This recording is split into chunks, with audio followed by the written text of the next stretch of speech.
know that I represented the Republic of Ireland as a player. So to represent Ghana and the Black Stars as the head coach is something that I'm incredibly proud of. Sorry about the noise. It's something that I'm incredibly proud of. It's something that I will give everything to make the team as successful as possible. It's something that I will do to make sure that the communication and the relationship that I have with this association, for those around the association, and of course the supporters, to give all of my best. So it's something that I'm hugely looking forward to, but very much our game is about support.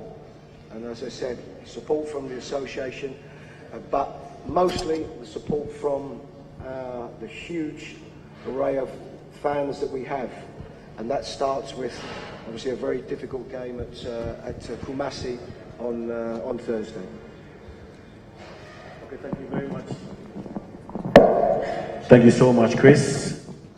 Colleague journalists, your questions are welcome. Frank Mero will coordinate that. You raise your hand, you'll be given the microphone, you mention your name, your station, and then your question. Thank you.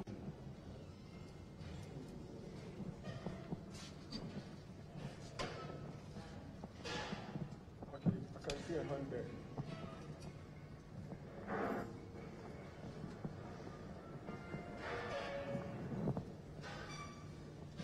Hello, Coach. My name is Evans Sofochu. I work with Citi FM, Citi TV. My question is two. One, what sort of Black Stars or brand of football are we to expect from your Black Stars? Two, you've been around the team for a year now. What's your response to allegations of interference in the technical team's work from the GFA hierarchy? Thank you. Okay, so on the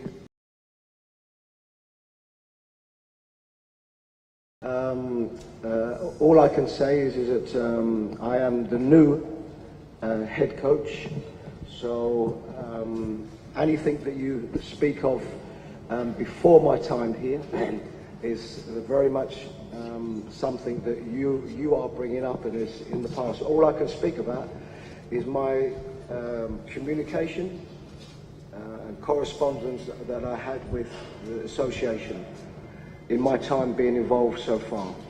And I can only speak highly of that lines of communication and correspondence and the support that I've had from the association. So this is one that I think it's hugely important, because for the Black Stars to do well and achieve what we want to achieve, this is mostly about the players and the players performing, but it's about the technical staff, it's about the supporters around, but it's also very much about the support from the association. And it's very difficult to go in the direction you want to if you don't have all of them things aligned. And I can only speak of my experiences so far. And I said the communication that I've had with the association has been very good. As regards what type of team we will see, what we want to see a winning team, because there can be and there will be lots of questions on a style of football, players that play, why is this player not playing and why is this player playing? Are you too defensive? Are you too offensive? Ultimately, what we all want to see is winning football. And that starts with the correct preparation of the team, using the players to the best of their ability, and picking a team that suits the type of players that we have. So I think we all, as coaches, start on the same level, same starting point. The starting point is to put together a group of players to play as a team and to win football matches.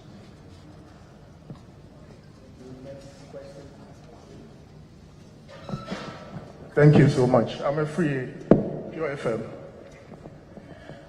On the 19th of March 1982, Ghana won against Libya. So that's about 41 years ago.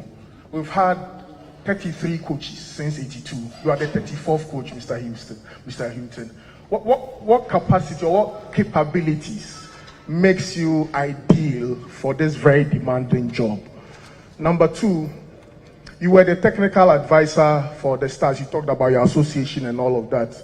Will you describe that stint, that advisory or consultancy role as a failure, or you think you were successful? And finally, how would your coaches or your coaching staff and your players describe you as a coach? How would they describe you? Suggest that we keep our questions short and probably one question per person, so that the rest could also get a chance and ask their questions. Thank you, Kwabena Obin Efriye, for your question. Would Henry, do we take the questions or he responds? Yes. Okay, go ahead with the response, Coach. Yes, if you're asking me, firstly, why I am in this role, and the obvious answer to this one is because the Football Association of Ghana asked if I would do this role, and asked whether I would be interested in being the next head coach. It's a role that I didn't hesitate to accept.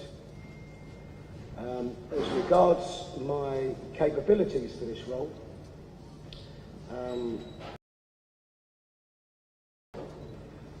not only as a head coach, but also as an assistant coach. I was an assistant coach for some 14 and a half years before I was a head coach. Then went on to be a head coach. And for those that know my career as a head coach, that has been in the Championship in England, but also managed 3 teams in the Premier League in England. So I think my standing and credentials as a coach of coaching at a good level, I think is good. You know, everybody has different opinions. The difference, of course, is managing or coaching at international level and club level. And of course there is a difference. You know, the preparation time is less. Of course at club level you have the players day in and day out to be able to develop a team. But this is international football, so every coach or every manager in international football has the same difficulties, and we have to get round them. What I have is, I say, a lot of experience as a head coach, and I will have to use all of them experiences to determine the way forward for the team, to pick the team, to pick the squad, the tactics of the team. These are things that I'm used to, and also adjusting to a less period of preparation. You know, we had players that played yesterday. So in effect, we'll train on Tuesday, we'll train on Wednesday and play a game on Thursday. So these are the things that I would like to think that my years in experience have allowed me to do. As regards my role as technical advisor, then my role predominantly was to support the technical staff, to be a sounding board for the technical staff and the head coach. And I think overall there were disappointments in the World Cup. There's no doubt about that. But I think we had a lot of pluses. You have to always break it down, and you have to look at the games one by one. And I think out of the 3 games, obviously the biggest disappointment was losing against Uruguay and the manner in which we exited. But I think most people would have looked at the Portuguese game with the quality that they have. They're standing in world football, and the South Korea game with, I think, far more positives. So you have to break it down, and that's exactly what I have to do. All right, thank you very much. Let me take the lady. I've taken some 2 gentlemen. Please take the mic. Good morning. My name is Betty Yosin. I work with GH1 TV, and congratulations to you, Coach Chris. Now, my question is, you know, Ghanaian football fanatics, they are very impatient, and they have been thirsty for trophy for a very long time. What will you describe as a success in your time with the Black Stars, or a failure if you are unable to achieve?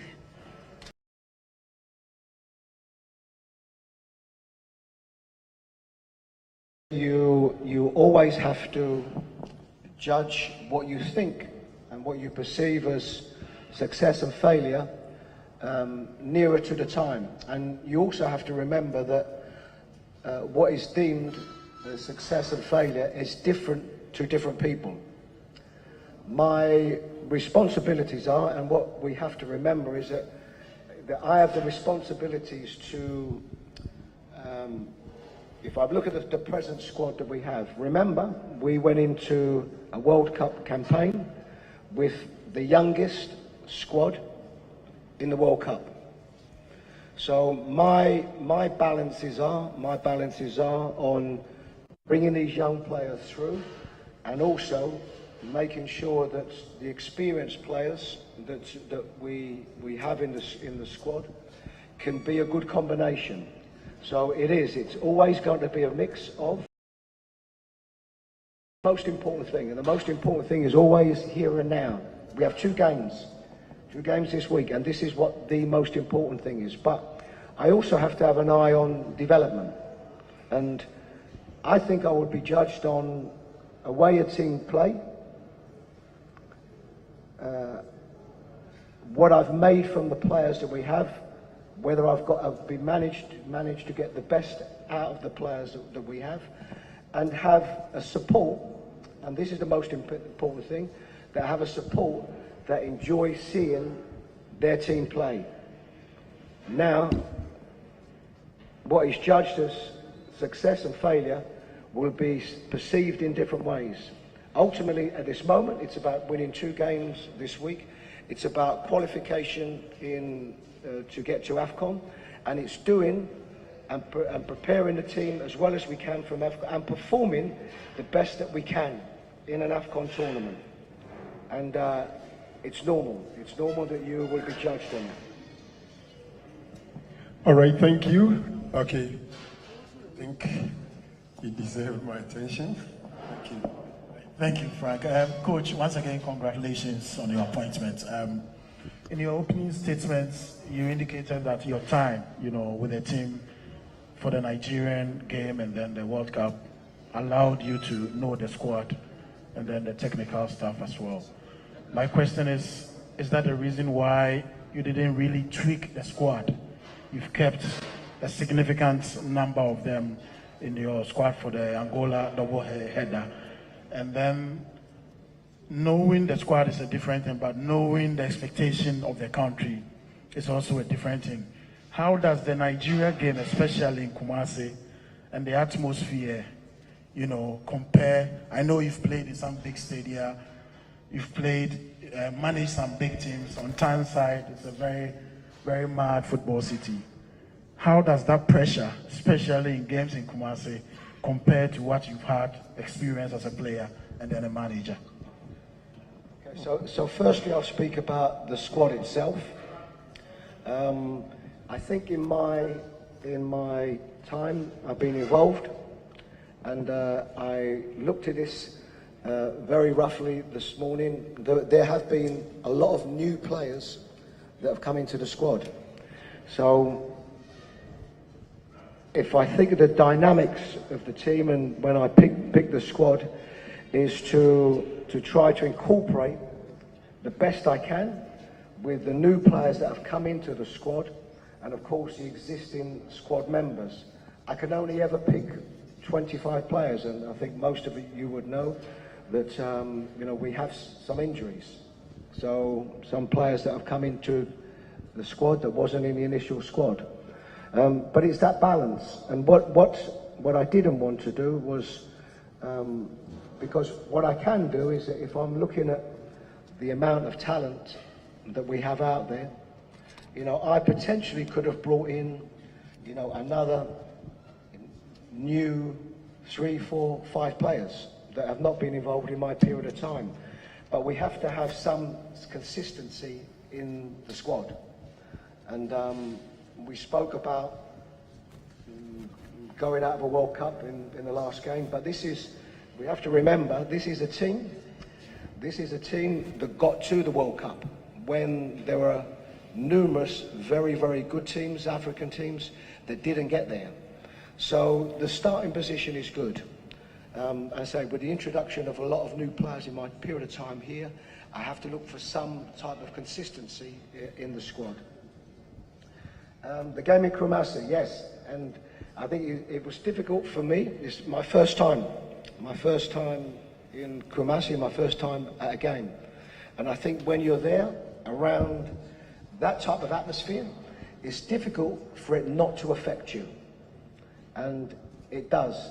How vibrant it was, the build-up to the game, the intensity of the game itself, but the intensity of our crowd. And I have no doubt that the influence that the crowd played on the team and the head coach. So this is something that's always important for us. And you are right, I've played in big stadiums before and big atmospheres before. And you are always reliant on that atmosphere to get behind the team. And it does make a difference. So certainly as regards what I saw there, yes, it was something that was wonderful for me to see and something that I, to this day, remember. All right. Okay. All right, thank you very much. My name is Stephen Izando. I work at Love FM and Isha FM of the Multimedia Group Limited. Congrats, Chris, once again, and I wish you well. In your short stint with Ghana Football as technical advisor of the Black Stars, what have you made of local football? I'm talking about the Ghana Premier League. And what is the possibility that going forward, we have some of the players playing the Ghana Premier League featuring in your future call-ups? Thank you very much. Firstly, what I can tell you is from the day that I've been involved with the association, which is, say, about 1 year ago, I was made aware and stressed upon how important the local game is to the association and to us as technical staff. So this I am very conscious of, and of course in my period of time so far we have had some players that have made the squad, okay, from our local game. So I certainly will not underestimate it. Where I think I can add value in my new role is that, you know, I will be spending more time in Ghana. I will be watching more games. I will be attending more clubs and getting to know the league far better than I was perhaps given the opportunity to before. And the only reason I wasn't before is because our concentrations very much were on a World Cup campaign. But I am constantly being made aware of players that are doing well. Of course, the league structure and the teams that are doing well. And certainly in my new role as head coach, I will be paying very much attention to not only the players that are doing well, but the game here in general, because I think it is important. I think it's important that any national team has a good national league. And I will do my very best to make sure that I see as much football here as possible. Coach, congrats on your appointment. Sorry for the loss of your father. My name is Richard Champo. I work with Akuma FM and the Media General. Coach, short questions. Baba Idrisu was a constant member of this team until, unfortunately, he got injured and missed the World Cup. He's recovered, he's playing, he was out of your squad. Any special reasons why Baba Idrisu missed out on the call-up? Then, what can you do to help, as in coaching? You are the head of our national team, A. Do you have any responsibilities to help the other national teams or to even help coaches in general in Ghana? Finally, as I said, you lost your father, sorry. How important was your father to your coaching career, and is there going to be any effect once he's gone? Firstly, thank you very much for your condolences. My father played a very big part of my life. When I can tell you now, when my father came to England, he wasn't a fanatical football supporter. He wasn't, and he probably grew more knowledgeable as he got older, because it wasn't only myself that was a professional footballer, also my brother. So he grew more knowledgeable. I think that our development as young players wouldn't have been through my dad. He was a very supportive dad, but he, as I said, particularly in the early years, wasn't so much of a football fanatic, but that he grew on. So mostly with my dad, it's about the support network that he's always given me. So as in general, as opposed to just in football. As regards Baba Idrissa, as with so many players in the squad, you have decisions to make, so many. And for Baba Idrissa, we could speak about probably another 5, 6, 7 players that I had to consider closely before making a decision. So, 25 players in a squad will all be personal decisions. And they can be tight decisions. A way of playing, one player's a little bit fix in the squad. If I'm looking at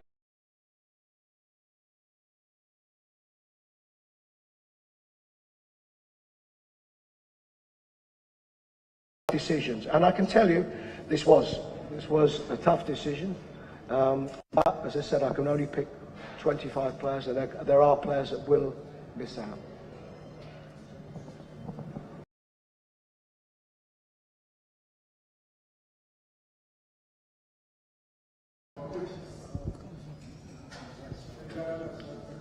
Yes, I mean, in my, what I have to do in my time here is, I've already spoken about trying to attend as many games as I can from the local leagues.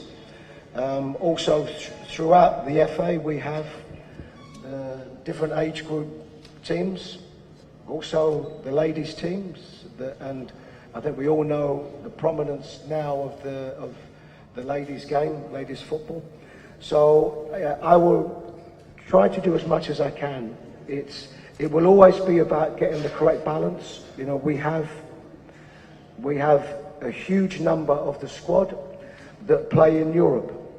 So for me, it will be about getting the correct balance between opportunities to, of course, see players that are playing in Europe, but also players that are playing here in our local teams, and of course our other international teams. So in the period of time that I'm here, I will try to do as much work as I can. Good morning, Chris, and also accept my condolences. I'm sitting down here so that, my condolences. An opportunity for you this afternoon to see a local game. There's a Ghana Premier League game between Kim Faisal and BBNE Gold Stars at Abrankese. I'm sure the communications director will bring you there to watch and see the level of football on the domestic front, which will give you a good perspective of the barrier or the gap between the local league and of course the level you're looking at the Black Stars. And then also Chris Hughton's legacy, your fingerprints, your footprints. When we talk about managers, you always say that this is his style. That is how we know Zidane or Ancelotti or any national team coach. Chris Hughton, how would you describe yourself, and what kind of legacy would you leave for the Black Stars in a few years' time when you've won a few trophies, hopefully? Okay, thank you very much. So on the first question, I am aware of the game today. Unfortunately, I will not be able to attend. For those that know, I was here in Kumasi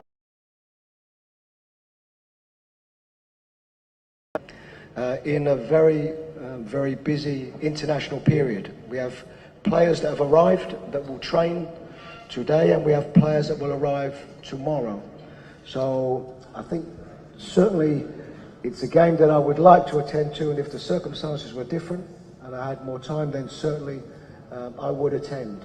But at this moment, having spent so much time away from the home base yesterday and this morning, then I need to be back for the training group this afternoon. As regards a legacy, it's always a very difficult question, because what I am conscious of is results, and I'm very conscious of, in the media, supporters, fans, everything's the same. You win games, you're good. You lose games, you're not so good. These are the things that will never ever change. So, a legacy is about a way of playing. I understand the type of players that we have in the team, and I think we have a lot of technically talented players in the team.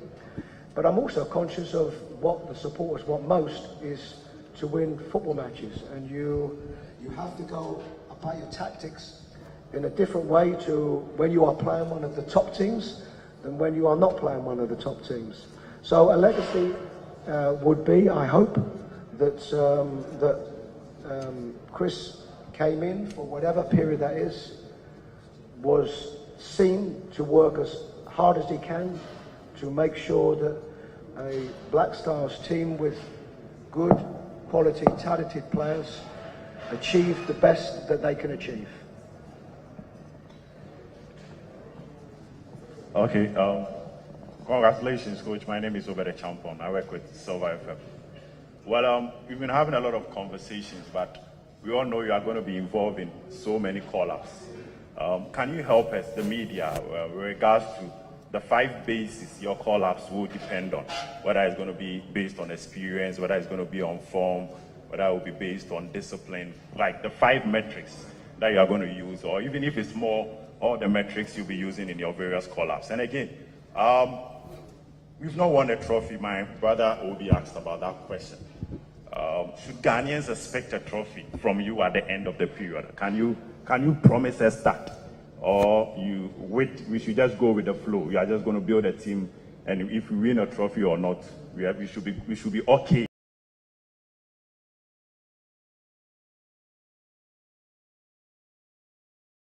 I'll go backwards, and I'll start with the second question. One thing I could tell you is there is not one coach, head coach or manager that would sit up here and guarantee a trophy. There is not one, because we cannot guarantee anything. What we can guarantee is that we will work as hard as we can to put a team together to create the right tactics, the right mentality, the right personnel to put ourselves in the best position to do that. And firstly, that comes with qualification. So we will work as hard as we can, but I think you probably would appreciate there isn't anybody that can guarantee anything, because there are certain things that always change things. And as regards to metrics, there are so many. You've spoke about 5. There isn't 5. There is a thought process. There is a thought process that goes into every squad. And sometimes that thought process gets thrown out the window when you have 3 or 4 players that are injured, and you have to adjust. And sometimes you might have to adjust them same players with different type players, and then you have to adjust around that. International football is all about compromise. When you're picking the squad, it's always about adjusting what you have to the way that you want to play. So what you try to do is you try to have different types of players. So in your own head, what do you want? Do you want an attacking style of play with attacking fullbacks?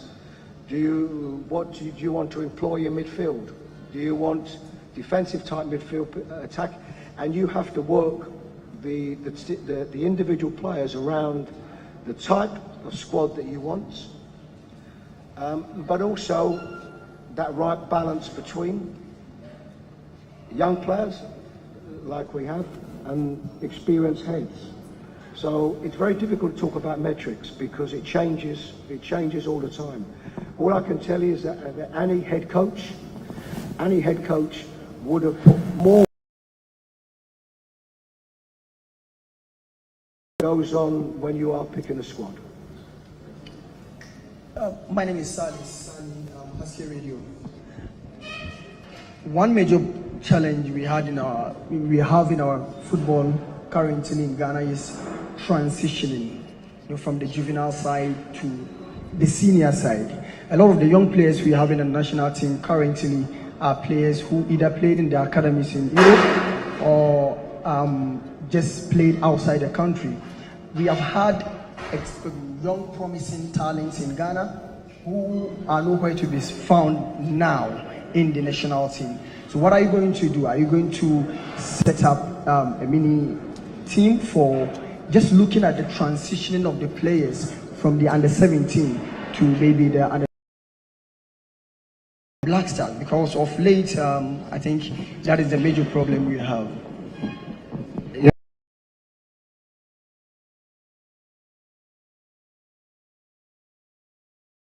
A development process. So I'll answer the question first, and then I'll go back to it. Look at, there are also players that have come through the system and have developed very well and are very prominent in the Black Stars senior team. So for what you are saying, for something that hasn't happened, in a lot of occasions it has happened. I think we are a squad that have had, to say, young players that have come through the system. Also, for what you're saying, this is nothing new. This would be exactly the same at club level. There are so many good young talents, and not all of them can develop the way that you would like to. The game can only hold so many players. The team can only have 11 players. A squad can only have 25. So for those that, the young, talented, promising ones that didn't develop, sometimes there is also that young player that perhaps wasn't the level of the others and makes great progress. And sometimes they're the ones that you value more, that you didn't expect to get to the position that they have, and they have. And there are many examples of that. As regards a process, I said I will work as hard as I can to determine the young players that we have here. Most of them we would have on our files anyway, but to determine the ones that we have here and look at the processes for their development. So I said I will work as hard as I can on this one, but that there would be far more that have come through a system and developed well than perhaps what you think. Congratulations, coach. My name is Sally Ujara. I work with Focus FM. My question is, Thomas Partey has been one of the integral members of this squad, but a lot of Ghanaians thought he has not living up to expectation compared to his performance at the club side. What do you make of that? And again, you are the new man in the dugouts. Going forward, are we going to see the best of Thomas Partey? Thank you very much. Well, I think firstly, I am here as the new head coach, and what you are saying about Thomas is something that you are thinking. Your thoughts are very much what's happened before. But I can give you my comments on Thomas. I think he's a wonderful player, a wonderful footballer that's playing in an Arsenal team at the moment, and he's playing a huge part in their success at the moment. But Thomas's role, Thomas is what we regard in the game as a continuity player. You know, he's not going to be that player, that exciting player that's going to dribble past somebody and score a goal, or run down the flank, beat somebody, get a crossing. But Thomas's role has always been hugely important to the managers to pick him. And this is why, at international level and at club level, he has always been in the teams, because of his value to the team. And sometimes that type of player, his value for what we see in the team and what we see as coaches, sometimes he's not seen outside because of the particular role that they play. They are hugely important to the team, to the coach, to getting good performances and winning football matches. And we all appreciate him, as would every manager that has played him. We're taking the last 3 questions. Okay, you're 1, 2, and 3. Yeah, hi coach, welcome to Kumasi. I'm Michael Asayobodu, Sompa FM, Sompa TV. We saw pictures and videos of you partaking the Akwesi Day celebrations yesterday. Now, for someone who is quite alien to our culture, our traditions, and also to our football culture, how essential will it be for you to fully immerse in the various subculture and then the grand football culture that Ghana has? And then 2, are you going to set time frames for us to know exactly where you've got into as regards this particular Black Stars project?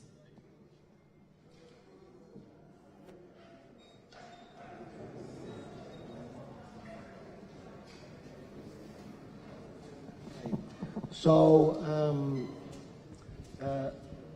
firstly, it was a huge honour for me to be there yesterday.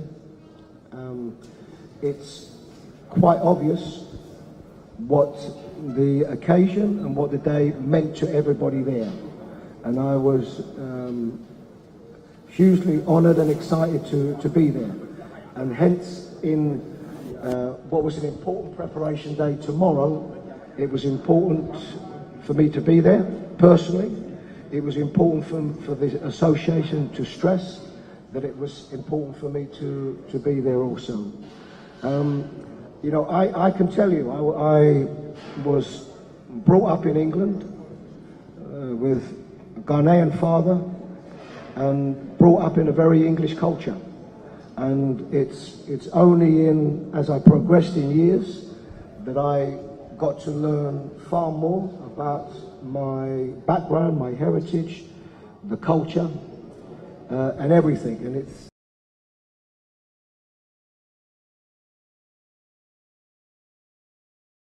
my family's life in general. So I'm excited by the prospect of being here, experiencing the culture that we have here. But ultimately, also, the most important reason I'm here is to lead the Black Stars to success in games, and this has to take the biggest priority, and will do. And as regards the steps, in this role there are so many things to do, and we've spoken about a lot of the things even this morning. A lot of the things that I would like to do, will have time to do. What I will do is I will get our organisational structure in time periods the best way that I can. But remember, it's still about the team. It's still about watching the local players, attending matches, speaking to the local coaches, and also being involved with our other national teams. So that is quite a lot, you know, and I intend to do as much as I can. And as regards timescales, I will do the best that I can. I will always report back to the association as regards the games that we played and the progress that we made, and anything else that's around my role. And that will be my responsibility to the association.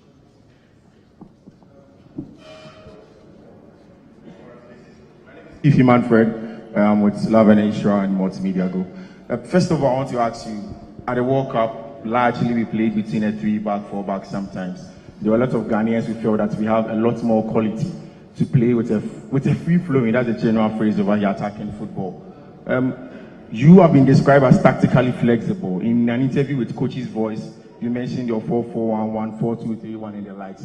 What do you think is the best set of structure that fits the team on and off the ball? Again, to specifics again, Mohamed Kudus is a player that a lot of tacticals feel that he's a progressive midfielder. But again, at Ajax Amsterdam, we've seen that at the final third, he has a lot of goals and assists.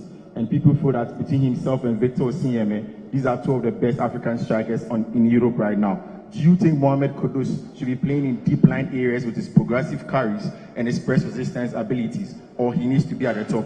And then finally, with everything that you have said and your tax, do you think the 21 months that has been given to you by the association is enough to get this job done? Thank you.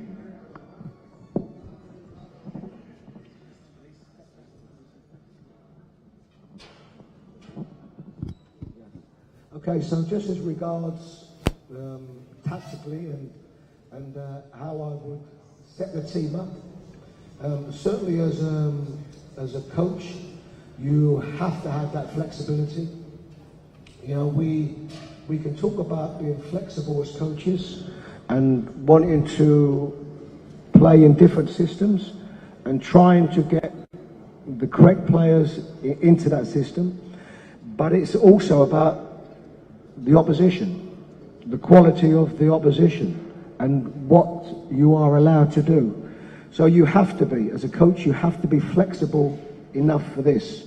You know, I already spoke this morning that, you know, the tactics can be different for when you are playing a top ranked team to a team that's not. Ultimately, it's about trying to use the players in your squad to the best of their abilities, fitting into a system. And this is what's the hardest part, because remember, at international level, you will be taking players that play in different systems at their clubs, play in different positions at their clubs. So you have a very short period of time. Generally, you have a system and a structure that you want to play, and you try to work the players around that. Generally, that's the best way to do it, because otherwise there are too many players playing in positions that maybe they're not used to playing. As regards Mohamed Kudus, he's still a developing player. And what I think we are lucky with Kudus is that he is a player that can play in numerous positions. So for anybody, everybody here will have a different opinion on his best position. You also have to look at his club. His club are the team, the coach, the assistant coaches that have him every day in the training, every week or twice a week in games. So they would know Kudus better than anybody. And what Ajax have done, they've played him in a few positions. At this moment, he's playing on the right-hand side. For me, it's about just trying to get the right balance and trying to get the best out of players in whichever position.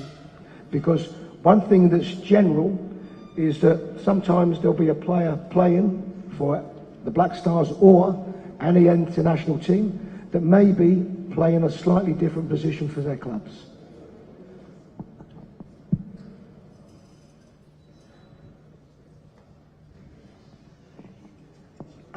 As regards the duration of my contract, I have to get that right balance.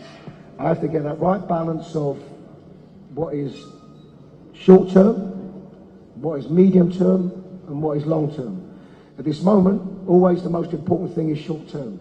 Winning football matches that will get you into a better position for when the other games come round. The medium term, of course, is making sure that you qualify and do well in the competitions itself.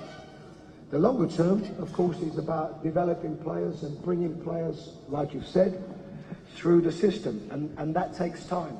So there is no doubt, as a team that played in the World Cup as the youngest team, is that we have to have an eye on development. And development can take time. And sometimes this is where you need that little bit of patience from the likes of yourselves, the journalists, the supporters, and our right messages. So I think probably the length of my contract is, I think, the correct length.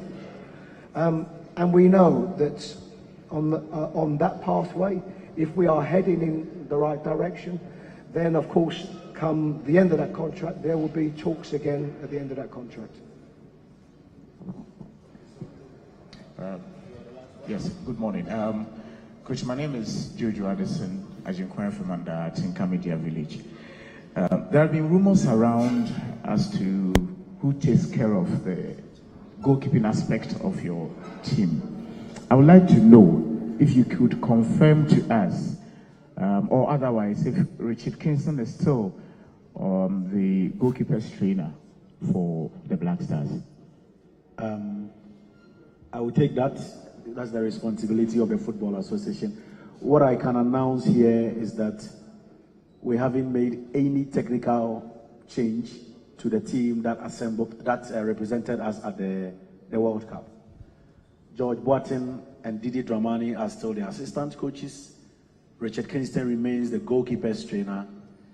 There have been some additions in other specific departments, but as regards Richard, Didi, and George, there is no change. Thank you. All right, ladies and gentlemen, it's obvious that we can exhaust all the questions. I know colleagues still have more questions to ask. So, okay, Dela will take the last one. Mr. Atiasi, for I'm considering your age. Thank you very much. My name is Delali Atiasi from Love FM.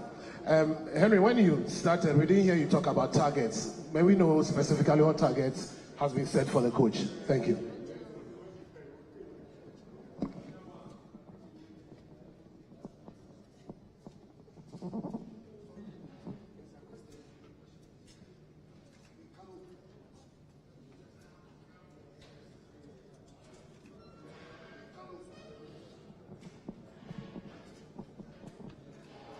Yes, sorry, I'll answer that question.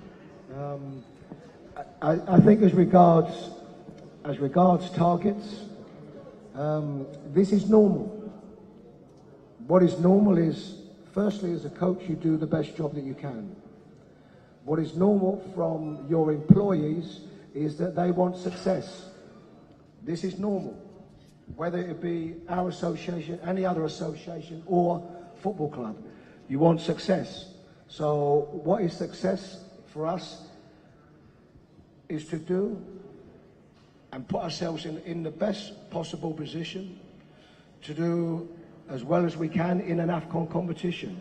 And this means going to an AFCON final and performing the best that we can and putting ourselves in the best position to win it. This is normal. I think as a coach and as a group of players, you want to win things. We are in a competition that has big competition and a lot of good teams. The African Cup of Nations is a competition that I think has got stronger and better with every competition. But we have to want to put ourselves in a position where we can compete. Where we can compete with what we think are the best teams and to put ourselves in the best possible position to do well in a competition. Ultimately, everybody wants to win a trophy, and we are no different to that, as somebody alluded to. I think Henry will take the last word, if maybe a closing remarks or something. Okay, first of all, I would like to thank all of you for spending your morning with us. The Football Association greatly appreciates your time. Let me run by you what has been put in place as regards the team's arrival and our schedule in Kumasi. Hopefully, the team will arrive tomorrow afternoon around 1 p.m. Is that right? We will have our first training in Kumasi at the Babayara Sports Stadium in the afternoon, after lunch. And then the official training before the match, which is normally called Match Day -1, will take place on Wednesday.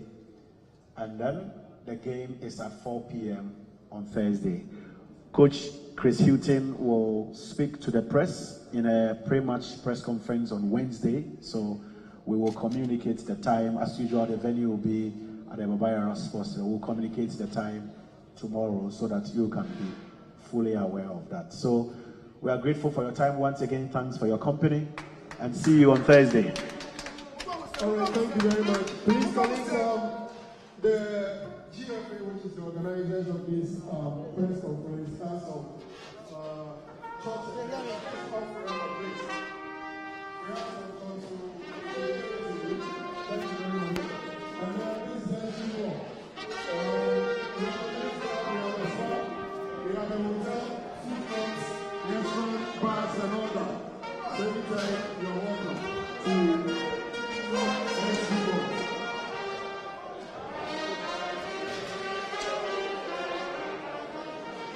So there you have the Black Stars head coach Chris Hughton wrapping up his unveiling here in Kumasi. He's faced the local media for the first time, and he will get to face them again on Wednesday when the Black Stars get to face Angola in the AFCON qualifier on Thursday. So this is just the first of many to come, and he's answered a lot of questions here at the conference hall of the SG Mall in Kumasi. At the moment, he's having an interaction with some of the other guys at the high table, and then he finally leaves the premise here. It's been quite a very lengthy day. I'll try and speak to some of the local guys here, the media guys actually, to pick their thoughts on how they feel about the responses that Chris Hughton gave to their questions, and whether they are impressed with the sort of vision he has for the team, and also the targets that the GFA has set for him. So it's over now, the first time that the media gets to speak to Chris Hughton. At the moment, he's off the podium as he looks to leave the premise. He's taking some some pictures with some of his fans around. The supporters group are also here singing songs to try and cheer him as well. A new era on the horizon for the Black Stars. Now it's a term or a period for Chris Hughton to try and lead the Black Stars to glory. The last time the team won the AFCON was in 1982, and has the mandate of trying to first qualifying the team for the next AFCON tournament, and then hopefully win that one in Ivory Coast. So that's the obvious target for Chris Hughton. He was asked whether he will be able to win as a trophy. He couldn't really blatantly state whether he will win a trophy or not, but it's over now, and at the moment, let me get closer and get some of the chants that the supporters group are chanting for him.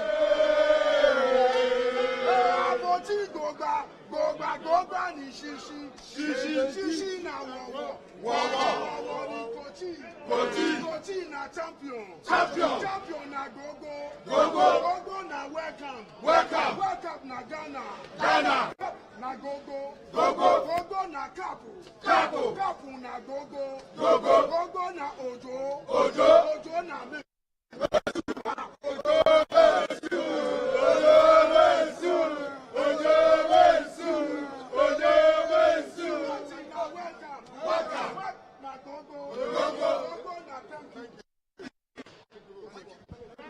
The supporters group chanting for Coach Chris Hughton as he leaves the conference hall.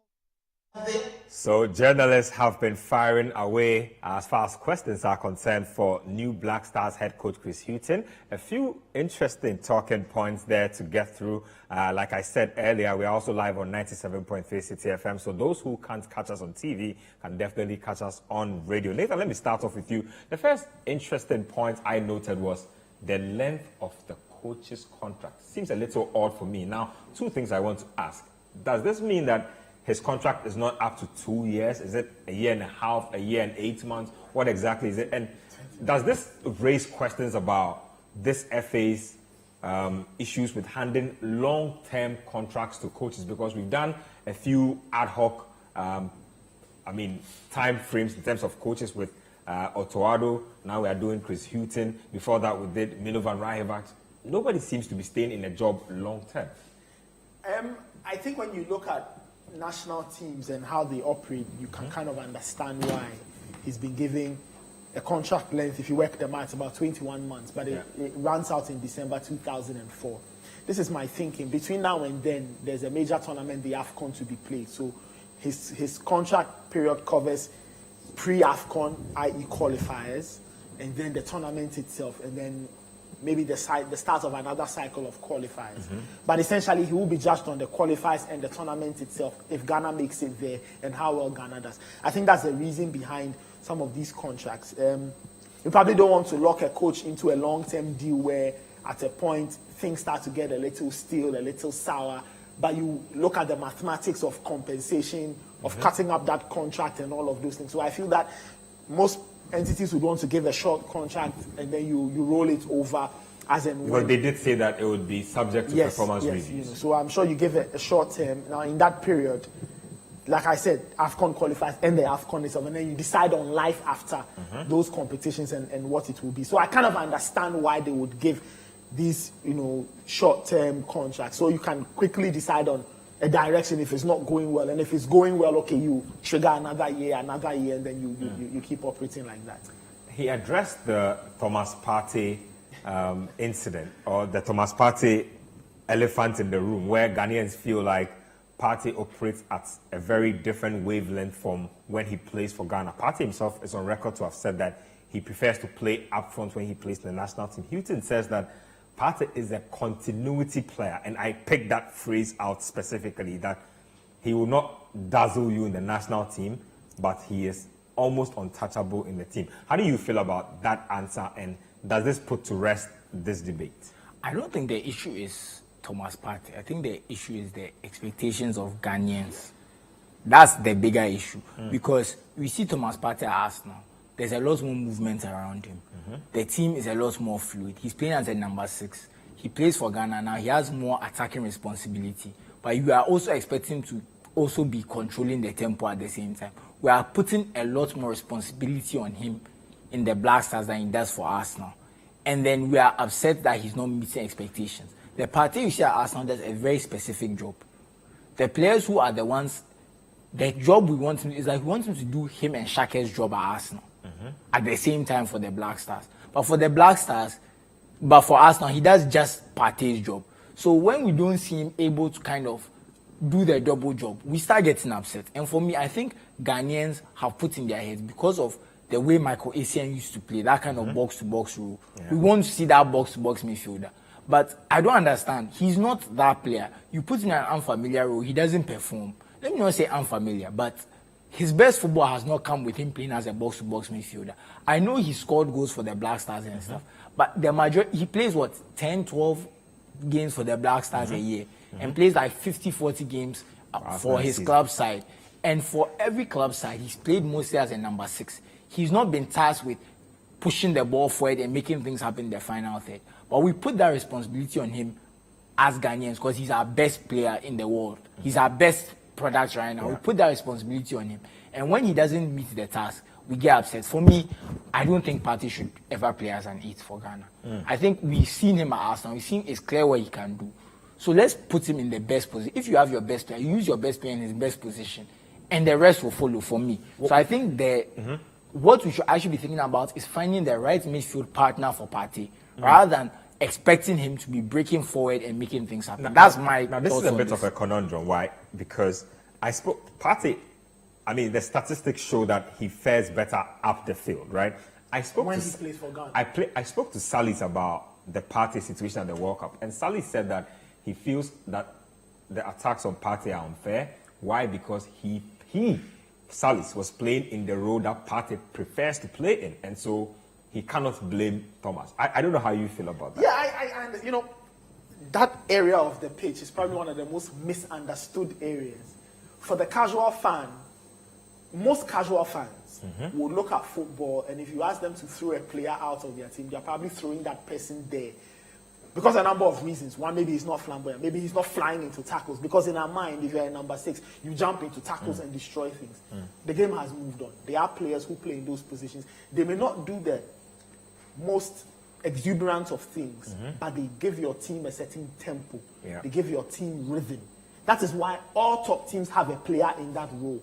He's either a tackler who can pass or he's a sole passer. Arsenal have Thomas Partey. If that role were not important, Man City wouldn't have gone to buy Thomas Partey's former teammate Rodri to come and play in that role. Right? Manchester United have been laboring for years until they changed on Casemiro. So that role is important, and you will have to understand the game to know that a player in that position is very key, and you need to identify what it is you want him to do. And I'm happy you mentioned the Salih's bit. Now, if roles were reversed, I'm sure, like Salih said, Partey would have enjoyed playing in his role, and then he would have wanted to do something else. So I feel that you see, if the roles were reversed, all Ghanaians say he's not doing enough. And that's what I'm saying. We place responsibility because of some good performances he has given in that No role. doubt about that. We are placing unfair responsibility on him. That's my main thing. I think Ghanaians have mischaracterized Partey because they want a type of midfielder. And I think what has hurt Partey is not his fault. There's this game we went to play in Congo, and then we unleashed him and he scores a hat trick, and everybody said, we should do that. We should do that. And I remember we played against Zimbabwe and Avram Grant, let him close to the penalty box, boom, he scores. He has the capabilities, but that is not his job. You do that probably as and when you need him to. And I give you an example. When Manchester City won their first league title, I think that maybe that was the second one. No, the first one, when they beat Man United on final day. As the stretch was happening, you notice what Mancini did. He would bring on Nigel de Jong and unleash Yaya Toure, and Yaya Toure would go and score. But was Yaya Toure playing as a 10? No, they had other players. He only did that as a secondary measure because when of the team needed physicality, his athleticism, he could drive forward. I feel that, like Chris Hughton said, we need to understand the kind of player Partey is. And like Susu rightly said, once you get him a partner, and the rest of the team is set up for him to excel. I think talking about a partner, let's have on screen the 25-man squad named by Chris Hughton, and let's see what suitable partner Partey could possibly have in this mix. So there you have it. There in the midfield department, you have Thomas, Ashimeru, Salis, and Edmond Adu. Who will be a suitable partner? If we are talking about playing Partey as the deepest midfielder, it should be Ashimeru. Because he's a bit more dynamic, a bit more progressive. Exactly. When you look at Salis and Edmond Ado, they are both more traditional number 6s in terms of their profile. They are both usually often used as the deepest playmaker, the deepest line midfielder. If you look at Salis, he keeps it very simple. He breaks play up, makes short passes to the kind of quote-unquote better midfielders at RC Lens. And Lens are doing very well with him there. So it's not a knock on him that he's not a flamboyant passer. But if you want someone to kind of be more running around in their final third, do a bit more, it would be Ashimeru. But like I said, it's likely we'll see Salis and Partey because we've decided that Partey is a number 8, which I think is a mistake, but it is what it is. So in that case, if you are playing Salis, who is a bit more, not more assured, but can do a better, is more conservative. If Chris Hughton plays Thomas Partey by him, which is likely to happen, would you tell Hughton to... So does it now fall on Chris Hughton to give Thomas Partey a new role? Well, that's what I've been saying. We've been using Partey in that role. And like I said, I don't think he's particularly suited for that role. Because I believe if he was so suited for that role, he'd be playing the ahead of Xhaka for Arsenal. It's that simple. Because I don't think... Or they would have bought another... So are you saying that we are inadvertently making a mistake by playing Salis and Partey together? Yes and no. I think when you look at this squad, Salis and Partey is probably the better partnership. Not that Ashimeru is not good, but I think Salis and Partey, looking at the midfielders here, now if we had maybe Daniel Kofi and maybe some of the other, maybe Jeffrey Schlupp, who's a bit more dynamic in their squad, and you said that we are going to play Partey as a 6 and one of them as an 8, I would agree. But when I look at Ashimeru, I think Ashimeru is just a tier below those two. One is injured and one it looks like their Black Stars career is over. So let's move past that. So based on the players we have here, I will agree with playing Salis as the 6 and Partey as the 8. But I still maintain that that's probably not the best use of Partey. Let me just come back to this. Let's just go to Evans Ofochuma. So let's see if we can get him to wrap up the action. So we'll get back to Evans there. He was speaking to the likes of Alaji Gunta and Ko a while ago. We'll get back to him on this, but just yeah, I was just going to say, and just hopping off for Susu, it means that if we are going with that midfield combo, then it means it has a knock-on on the structure. It means that we will probably have to tell Thomas, right, limit his role, and it might mean something for Kudus. It might mean something for everybody. I mean, look, as like you said, the one position which is the most unfancy position on the football pitch, which is the number 6 role, I think is also the most important role, because if you get your number 6 wrong, there's a good chance that your whole team is going to collapse. Now, what I feel we should do is that Partey, again, like he said, I'll probably put something out on this. I think that for Ghana and us now, the demands are different, the personnel are different, the systems are different. When we play Partey for the Black Stars, he looks to me like a guy who could do more damage to our opponents up the field. No, I think a guy who probably wants to, maybe because of his status as a player, he may feel that, okay, you know what, I have earned the right to try and do a bit more of the adventurous things. Well, you can say even he feels that he has earned the right. The statistics are there to show it, that when he's played... No, I think he has a decent record, but I think in the biggest games, it's not advisable. So we take it on the case by case. No, I would say when we play qualifiers, for example, against teams that we are supposedly better than, it has worked. When we've gone to the AFCON, every time we've gone to an AFCON with Thomas Partey, and we've tried that, it's not worked because the quality of opposition has moved up. At the World Cup, I wouldn't say it worked. So it seems to me when the stakes get higher and we do that, it is not working. So but when we are playing against the Zimbabwe's and the others, when it's qualified, when it the works. stakes get higher, Chris Hughton and his technical team will have a decision to make and find a midfield mix that makes sense. So primarily it will mean, from what we are all saying, that in the biggest of games, Partey reverts to type. He goes back to his Arsenal role. He plays as a 6. What do we do with Salis there? Because I also then it means personally that if we are going by this logic, and I think this logic makes absolute sense, and it means that in the biggest of games, we are doing one of two things. Either we are playing Partey and Salis and telling both of them, everybody do your basic job, don't try anything fancy, and then you play a more dynamic player ahead of them who can do that. Or you are probably benching one of them, play one as a 6, and then you bring a more dynamic player to play. Well, we'll see about that. Interesting debates there, but let's get back to Evans Ofochuma. So as he wraps up exactly what's been going on at the SG Mall, he's had the opportunity to speak to journalists, to football administrators and whatnot. Evans, wrap it up for us.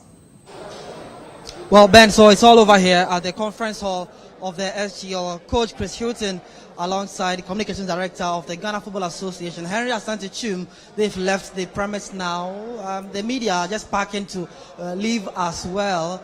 It's been quite a very successful day, getting to face Chris Hughton for the first time as he speaks about his vision for the Black Stars. He was asked some interesting questions about that interference from the GFA. He responded to that. Also about whether he can promise the Ghanaian populace that he will win the next AFCON or a trophy for us. Well, he was quite evasive on that. He spoke about the fact that, yes, he's trying to build a winning Black Stars, but he couldn't really guarantee whether he can win the next AFCON trophy or not. Now, we understand that his backroom staff will be the same as Otoado. So that's from the GFA Communication Director, Henry Asante. So Olele Kingston, that's Masudi Dramani, and also George Boateng are assisting Chris Hughton. His contract runs from now to the 31st of December 2024, meaning that he has the ultimate target of trying to qualify the team for the next AFCON and hopefully doing well at the tournament in Ivory Coast. He gets to start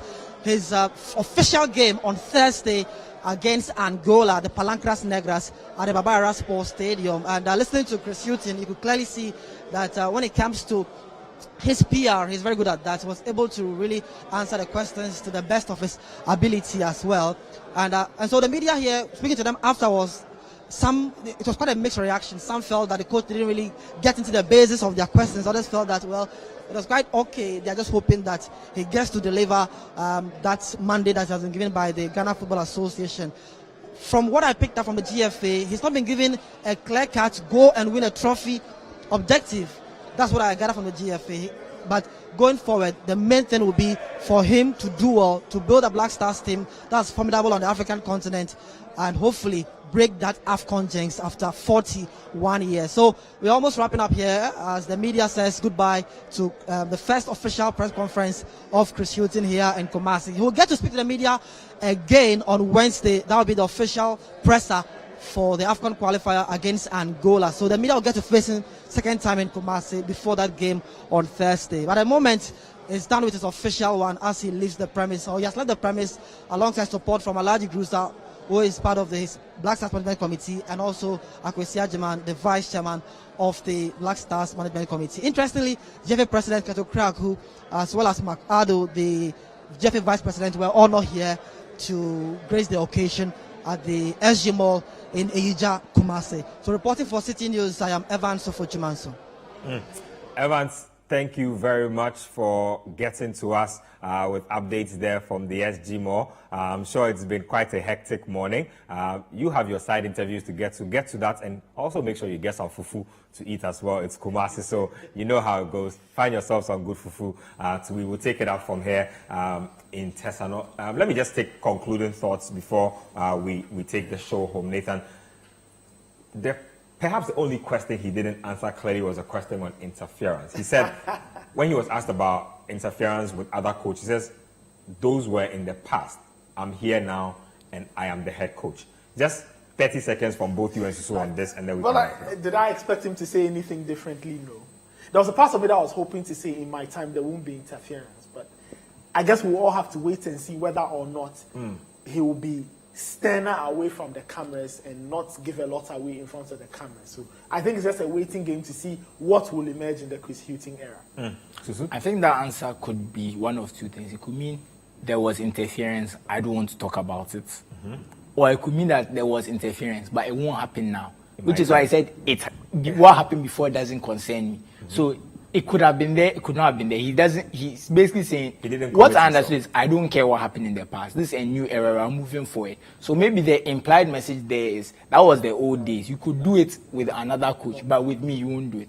It could be that implied message. Or it could be just, there's interference, there's going to be interference, and he doesn't want to upset the people interfering. It could be any of this, but it was an ambiguous answer, so we just have to roll with it like that. Interesting there. So Chris Hughton gets his first taste of Ghanaian media. Part 2 will be on Wednesday ahead of that game with Angola. So that should be an interesting one. He's answered a lot of questions regarding objectives for him, visiting local games and whatnot. We'll do our best to update you on everything else at citisportsonline.com and also Citi Sports GH on YouTube. So there's a lot to chew on as far as this particular presser is concerned. Thank you very much to Susu Graham. Thank you very much to Nathan Kwao as well. It's been an absolute pleasure coming your way. So we'll get to the action on Wednesday. That should be interesting. We'll bring you updates on that as well. So until then, it's goodbye from us here from the studios of Citi TV.